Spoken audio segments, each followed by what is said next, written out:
வெள்ளிக்கிழமை வரலட்சுமி பூஜை நல்லபடியாக முடிஞ்சுது. மனசுக்கு ரொம்ப திருப்தியாக சந்தோஷமாகவே இருந்துச்சு.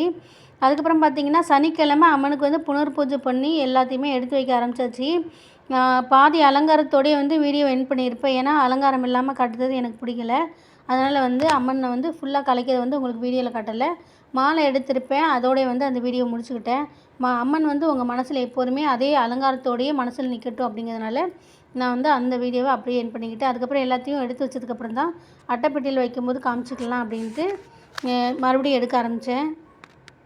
அம்மனோட முகத்தை பார்த்திங்கன்னா நல்ல ஒரு துணியில் வந்து அப்படியே மூடி அந்த அட்டைப்பெட்டிக்குள்ளே வச்சுட்டோம்னா அது நல்லா சேஃப்டியாக இருக்கும். அதுக்கப்புறம் வந்து போன வருஷம் யூஸ் பண்ண காயின் அதே காயின் தான். அந்த காயினை ஒரு பவுலில் போட்டு அதையும் அட்டைப்பெட்டிக்குள்ளே வச்சாச்சு. அதுக்கப்புறம் இந்த வருஷம் தான் அந்த ரூபா நோட்டெலாம் வந்து அடுக்கி வச்சுருந்தோம்ல, இந்த வருஷம் தான் அந்த நோட்டை வந்து பேங்கில் மாற்றி அப்படியே வந்து அலங்காரத்துக்காக வச்சுருந்தேன்.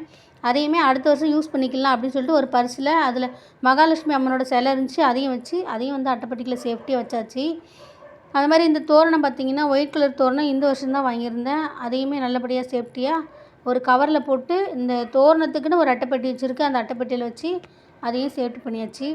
அப்புறம் அந்த மனைகள் எல்லாத்தையுமே வச்சு அட்டைப்பெட்டிக்குள்ளே போட்டு எல்லாத்தையும் மூடி வச்சாச்சு. நம்ம தொடாத ஒரு இடமா இருக்கணும் இந்த அட்டைப்பெட்டி வைக்கிறது.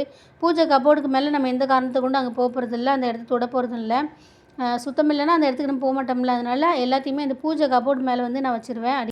வரலட்சுமி விரதத்தை இந்த வருஷம் நம்ம நல்லபடியாக வழிபாடு பண்ணியாச்சு. நம்ம அடுத்த வீடியோவில் சந்திக்கலாம். இந்த வீடியோ பிடிச்சா லைக் பண்ணுங்கள், ஷேர் பண்ணுங்கள், கமெண்ட் பண்ணுங்கள்.